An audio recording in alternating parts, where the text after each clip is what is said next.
Deus tem planos para cumprir em nossas vidas. Essa é a mensagem de toda a Bíblia e é isso mesmo que estamos estudando aqui no Encontro com a Palavra, escrito pelo pastor Dick Woodward e narrado pelo pastor Edson Bruno. Fique atento a mais um programa que o Ministério Cooperativo Internacional leva a você. Com você agora, pastor Edson Bruno.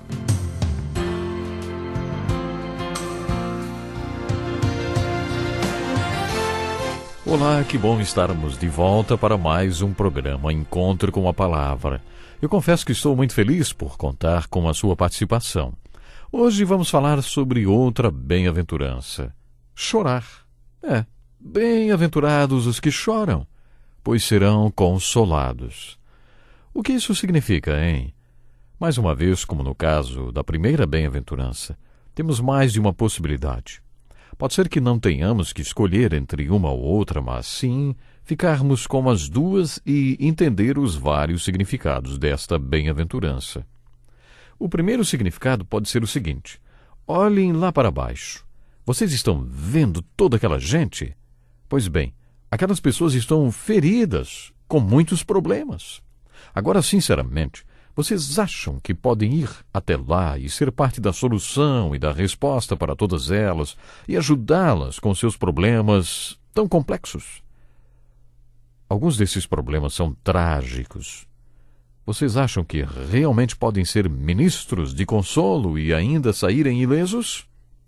O apóstolo Paulo conta na sua segunda carta aos Coríntios, capítulo 1, que teve experiências muito difíceis na Ásia e achou que era o fim.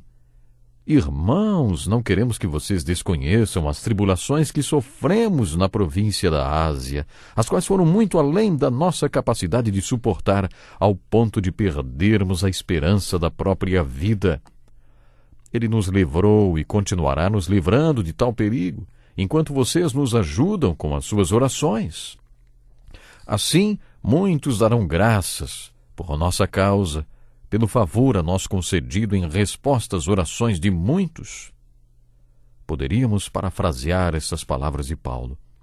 Quando chegamos ao limite máximo da nossa capacidade, aprendemos a não confiar em nós mesmos, mas em Deus. E passamos por aquela experiência tão difícil, e veio o consolo através do nosso relacionamento com Deus, e o consolo se tornou a fonte das nossas soluções e respostas. E agora, quando nos deparamos com pessoas feridas e com problemas, não importa quais sejam, estamos qualificados para ajudá-las porque podemos lhes mostrar o consolo que encontramos quando estávamos feridos. Tudo isso deve ser visto no contexto em que o Sermão do Monte foi dado, ou seja, olhem lá para baixo. Estão vendo aquelas pessoas lá embaixo? Se vocês vão ser parte da solução e resposta para elas, precisam aprender a primeira bem-aventurança. Bem-aventurados os pobres em espírito. Vocês precisam saber que vocês não podem, mas Deus pode. Caso contrário, vocês acabam fazendo do jeito de vocês, e mesmo que seja uma boa ação, não será a ação de Deus. E a solução e resposta para a vida daquelas pessoas está apenas na vontade de Deus. Sob essa perspectiva, a segunda bem-aventurança poderia significar que, enquanto você próprio não tiver sido ferido, não poderá ajudar os feridos. Por isso, bem-aventurados os que choram, pois serão consolados. Então, depois de terem chorado e terem sido consolados, eles podem ajudar os feridos, porque podem dizer onde está o consolo. O consolo só pode ser encontrado em Deus. Outra possibilidade: será que enquanto aprendemos que somos pobres em espírito, choramos e aprendemos que não podemos, mas Deus pode? É isso mesmo. Como é que Deus ensina a primeira bem-aventurança? Que não podemos, mas que Ele pode. Muito provavelmente através da nossa incapacidade e fracasso. Muitas vezes, o fracasso nos leva a chorar. Alguém já disse que as bem-aventuranças vêm em duplas, elas caminham em duas. Bem-aventurados os pobres em espírito e bem-aventurados os que choram. Esta é uma dupla. Outros sugerem que todo este processo de aprendizado de que somos pobres em espírito, que não podemos, mas que Deus pode, envolve fracassos e perdas e, consequentemente, muito choro. Esta foi a experiência de Pedro. Ele saiu chorando amargamente na escuridão depois que negou a Jesus. aprender que é pobre em espírito envolve realmente muito choro. O mesmo aconteceu com Moisés. Provavelmente, quando ele foi para o meio do deserto, estava chorando porque não tinha conseguido libertar os filhos de Israel por seus próprios meios, ou seja, matando um oficial egípcio. Agora vamos ver outro significado para bem-aventurados os que choram, pois serão consolados. Salomão, o homem mais sábio do mundo, disse no capítulo 7 de Eclesiastes: é melhor ir a uma casa onde há luto do que a uma casa em festa, pois a morte é o destino de todos. Os vivos devem levar isso a sério. A tristeza é melhor do que o riso, porque o rosto triste melhora o coração. O coração do sábio está na casa onde há luto, mas o do tolo na casa da alegria. Quando os dias forem bons, aproveite-os bem, mas quando forem ruins, considere: Deus fez tanto um quanto o outro. Quer dizer que existe algo de bom no choro. Salomão afirma em Eclesiastes capítulo 7 que quando você vai a um velório, enxerga apenas o corpo, porque a pessoa já se foi. Essa experiência o faz parar um pouco e pensar que um dia isso também vai acontecer a você. O que Salomão parece estar falando é que o seu sistema de valores fica melhor alinhado com o sistema de valores de Deus quando você está em um velório do que quando você está numa casa onde há uma festa, porque no velório você pensa que esse é o fim de todos os homens e que um dia vai ser o seu também. E como um dos que ainda estão vivos, é bom guardar bem isso no coração, é bom pensar sobre isso. As Escrituras afirmam em várias passagens que o eterno é mais valioso do que o temporal. É isso que Paulo afirma nos capítulos 4 e 5 de 2 Coríntios. Como o eterno é mais importante do que o temporal, a parte espiritual do ser humano é mais importante do que a sua parte física. A parte interna do ser humano é mais valiosa do que a parte externa. O homem interior, como Paulo diz, é mais valioso do que o homem exterior. É por isso que, em uma situação de doença, por exemplo, temos a confiança que o homem exterior pode perecer, mas o homem interior é renovado dia a dia e preparado para o estado eterno. E é possível alterar a qualidade da sua eternidade pelo modo como você vive na terra. Existem tantas passagens na Bíblia que reforçam o que estamos falando. Parece que é isso que Salomão pensa a respeito do choro. Acho que foi isso o que Jesus quis dizer quando afirmou: bem-aventurados os que choram, porque serão consolados. Porque quando você está chorando, seus valores ficam mais alinhados com os valores de Deus. Talvez você reflita mais sobre o eterno ser maior do que o temporal, o invisível ser mais do que o visível e o espiritual mais importante do que o físico. O homem interior é eterno e esta é a parte eterna de nós que vai viver em algum lugar na eternidade. Pensamos nisso quando estamos chorando, sabe? Quando estamos chorando, não pensamos da mesma maneira que quando estamos em festa. Talvez tenha sido isso que Jesus quis dizer. Eu já tive oportunidade de conduzir várias cerimônias fúnebres nas quais compartilhei a segunda bem-aventurança. Bem-aventurados os que choram, porque serão consolados. Milhões de pessoas já foram consoladas com este versículo. Se você quer descobrir a bênção que Jesus prometeu e o consolo que ele disse que encontramos no choro, então permita-me mostrar 3 passos que você deve dar. Primeiro, o choro pode levá-lo a um estágio em que você faça as perguntas certas, talvez pela primeira vez em sua vida. Tem muita gente que vive uma vida inteira sem fazer as perguntas certas.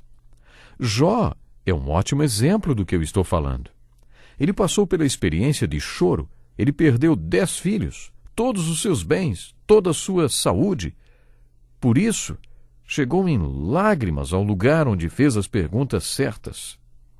Por exemplo, quando um homem morre, acaso tornará a viver? Deus se agrada de perguntas como esta. Jó recebeu esta profecia messiânica quando, em meio ao seu sofrimento, uma de suas perguntas foi respondida. Eu sei que o meu Redentor vive e que no fim se levantará sobre a terra, e depois que meu corpo estiver destruído e sem carne, verei a Deus.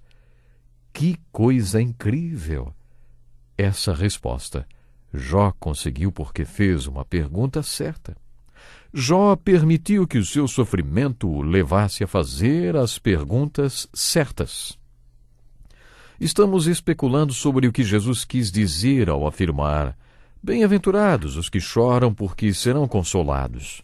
Talvez Jesus quisesse dizer que quando você está chorando, seus valores entram em alinhamento com os valores de Deus.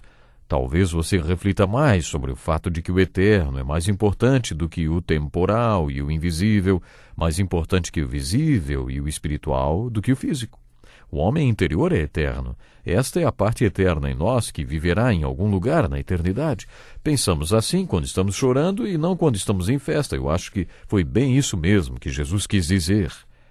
O segundo passo, e muitos já ouviram o que eu vou dizer, é permitir que o choro o leve a um lugar onde você ouça as respostas de Deus às perguntas corretas que você fez. Jó fez isso também. Ele fez as perguntas certas e ouviu as respostas de Deus. O terceiro passo que eu já sugeri para centenas de pessoas em cerimônias fúnebres é: se você quer descobrir o consolo que Jesus prometeu aos que choram, deixe que o choro o leve para o lugar onde você creia nas respostas certas de Deus. E depois de crer nas respostas de Deus, você descobrirá a bênção e o consolo, porque terá descoberto a salvação. E na salvação há a bênção. Você pode fazer com que o choro seja a melhor coisa de toda a sua vida, se permitir que o choro o leve ao lugar onde, pela primeira vez, você faça as perguntas certas, ouça as respostas de Deus e creia nas respostas que Ele lhe der. Acho que foi isso que Jesus tinha em mente quando disse: bem-aventurados os que choram, porque serão consolados. Os valores de Jesus não são os valores do mundo, pode acreditar. Quando encontramos uma pessoa que não víamos há muitos anos, se ela estiver com boa saúde, e a família dela também, e todos estiverem prosperando, costumamos dizer: puxa, como você foi abençoado.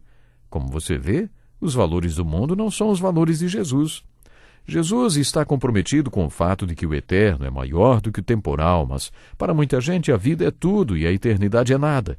Muitas pessoas pensam que só se vive uma vez e por isso tem que aproveitar ao máximo. É o mesmo pensamento citado por Paulo em sua primeira carta aos Coríntios. Comamos e bebamos, porque amanhã morreremos. Quantas pessoas já não disseram isso? Há pessoas que depois que encontraram Jesus Cristo pensam: não é nada disso, eternidade é tudo. Esta vida não é nada. Sabe o que as Escrituras dizem a esse respeito? Eternidade é tudo. E por isso, esta vida também é tudo. E você sabe por quê? Porque a maneira como você vive esta vida pode afetar o tipo de vida eterna que você terá. Que pena, mas eu tenho que ficar por aqui hoje. Não perca o próximo programa. Deus lhe abençoe. Que lição importantíssima. Obrigado, Pastor Edson Bruno. Prezado ouvinte, coloque em prática o que você ouviu aqui. Sem dúvida, sua vida será grandemente abençoada. Este é um estudo escrito pelo Dr. Dick Woodward, na voz do Pastor Edson Bruno. Escreva-nos e solicite o material. Nosso endereço é Encontro com a Palavra, Caixa Postal 2011, CEP